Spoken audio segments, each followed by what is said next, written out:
10 ମିନିଟ୍ରେ ସେ ନାରୀ ତୁମକୁ ଫୋନ୍ କରିବ, ହାତ ଧରିକି ରୁମ୍କୁ ଡାକିବ, ଯାହା ଚାହିଁବେ ତାହା କରିବ। ବିଛଣାରେ ଶୋଇକି ପଢ଼ି ଦିଅନ୍ତୁ ଏହି ଗୋଟିଏ ମନ୍ତ୍ର। ହଁ ଫ୍ରେଣ୍ଡସ୍, ଆଜିର ଏହି ଭିଡ଼ିଓଟିରେ ମୁଁ ଆପଣଙ୍କୁ ଶିଖେଇବି ଦୁନିଆର ସବୁଠାରୁ ଶକ୍ତିଶାଳୀ ବଶୀକରଣ ମନ୍ତ୍ର। ଏହି ବଶୀକରଣ ମନ୍ତ୍ରକୁ ଆପଣ ବିଛଣାରେ ଶୋଇକି ପଢ଼ିବା ମାତ୍ରେ 10 ମିନିଟ୍ରେ ପ୍ରଭାବ ପଡ଼ିବା ଆରମ୍ଭ ହୋଇଯିବ। ବାଧ୍ୟ ହେବ ସେ ନାରୀ ତୁମ ପାଖକୁ ଆସିବା ପାଇଁ, ତୁମର ସବୁ ଇଚ୍ଛାକୁ ପୂରଣ କରିବା ପାଇଁ। କେବଳ ରାତିରେ ଶୋଇବା ପୂର୍ବରୁ ବିଛଣାରେ ଶୋଇକି ଏହି ମନ୍ତ୍ରକୁ ପଢ଼ିବାର ଅଛି। ତାପରେ ଦେଖିବେ କିପରି ସେ ନାରୀ ତୁମ ପାଖକୁ ଆସିବ, ତୁମର ସବୁ ଇଚ୍ଛା ପୂରଣ କରିବ। ଏହି ମନ୍ତ୍ର ଏତେ ଶକ୍ତିଶାଳୀ କି 10 ମିନିଟ୍ରେ ପ୍ରଭାବ ପକାଇଥାଏ। ସେ ନାରୀ ରାତିଦିନ ଆପଣଙ୍କ କଥା ଭାବିବ। ଯେପର୍ଯ୍ୟନ୍ତ ଆପଣଙ୍କ ପାଖକୁ ଆସିନି, ଆପଣଙ୍କ ସହିତ ସମ୍ପର୍କ ରଖିନି, ସେ ଖାଲି ଛଟପଟ ହେବ।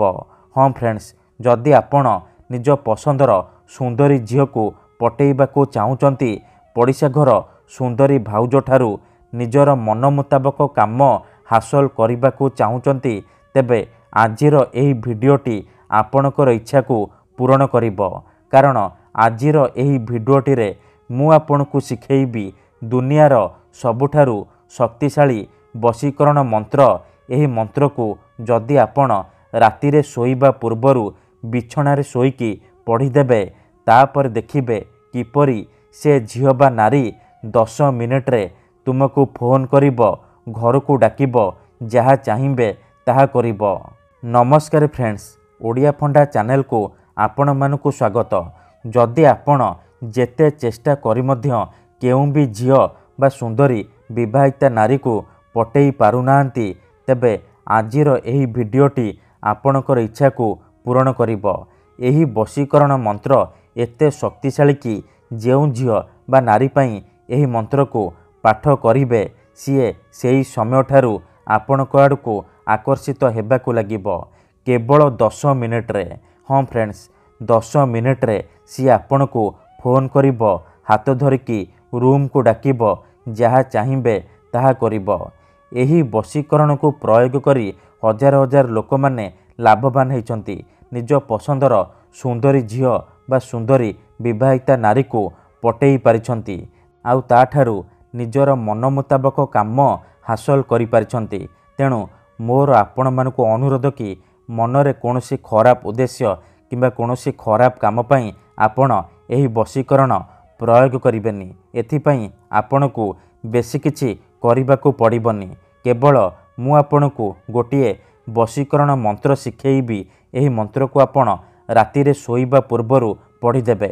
ତାପରେ ଦେଖିବେ ଯେଉଁ ଝିଅ ବା ନାରୀ ପାଇଁ ଆପଣ ଏହି ମନ୍ତ୍ରକୁ ପଢ଼ିବେ, ସିଏ କିପରି ଆପଣଙ୍କ ପାଖକୁ ଆସିବା ପାଇଁ ବାଧ୍ୟ ହେବ।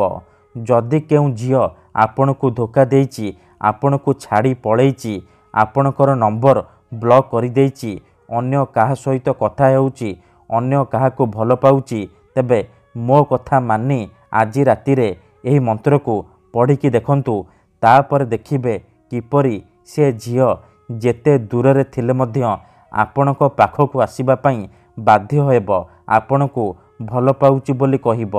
ଏହି ବଶୀକରଣ ସାହାଯ୍ୟରେ ଆପଣ ଶାଶୁ, ନଣନ୍ଦ, ଦିଅର, ଭାଉଜ କାହାକୁ ବି ନିଜ ବଶରେ କରିପାରିବେ, ଆଉ ତାଠାରୁ ନିଜର ମନ ଚାହୁଁଥିବା କାମ ହାସଲ କରିପାରିବେ।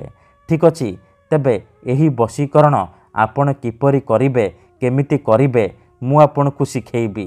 ସମ୍ପୂର୍ଣ୍ଣ ପ୍ରୟୋଗ ବିଧି ମୁଁ ଆପଣଙ୍କୁ ଶିଖେଇବି। ଜାଣିବା ପାଇଁ ଭିଡ଼ିଓଟିକୁ ମୂଳରୁ ଶେଷ ପର୍ଯ୍ୟନ୍ତ ପୁରା ଧ୍ୟାନ ସହିତ ଦେଖିବେ। ଅଧାରୁ ଛାଡ଼ିକି ପଳେଇଲେ ଆପଣ କିଛି ବି ବୁଝିପାରିବେନି। ପରେ ଆପଣ କହିବେ, ଗୁରୁଜୀ ଆପଣଙ୍କର ବଶୀକରଣ କାମ କରୁନି।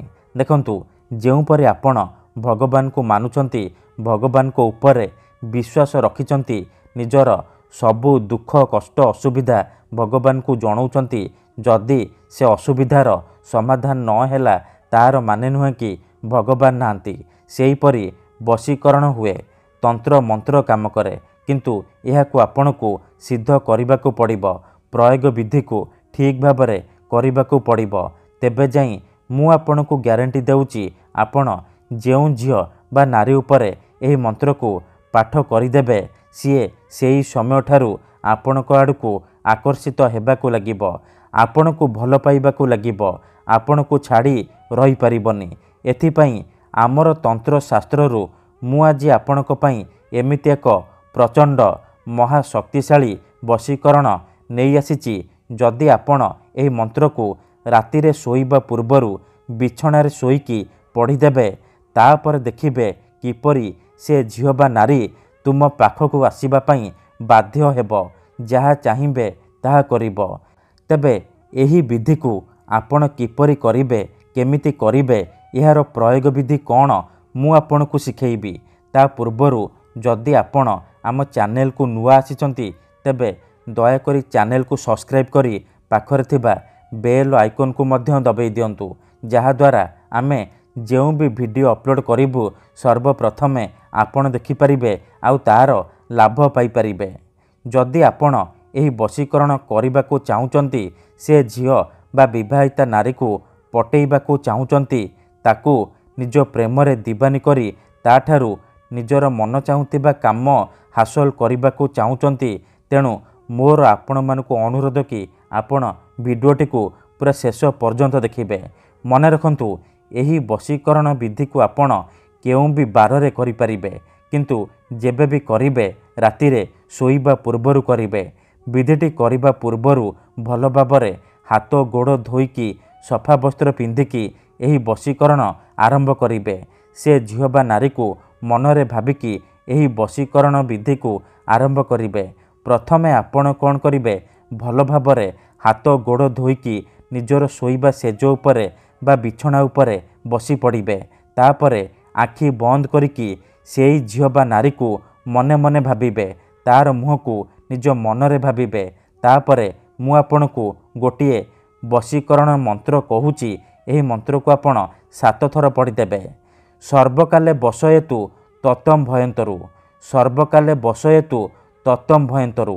ଏହି ମନ୍ତ୍ରକୁ ଆପଣ କେବଳ 7 ଥର ପଢ଼ିଦେବେ।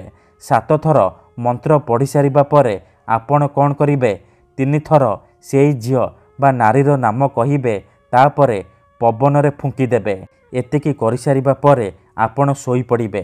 ସକାଳୁ ଉଠିବା ମାତ୍ରେ ଆପଣ ବାସି ମୁହଁରେ, ବିନା ହାତ ଗୋଡ଼ ମୁହଁ ଧୋଇକି ଆପଣ ବାସି ମୁହଁରେ ସେଇ ବିଛଣାରେ ବସିକି ଏହି ମନ୍ତ୍ରକୁ ପୁଣି 7 ଥର ପଢ଼ିଦେବେ।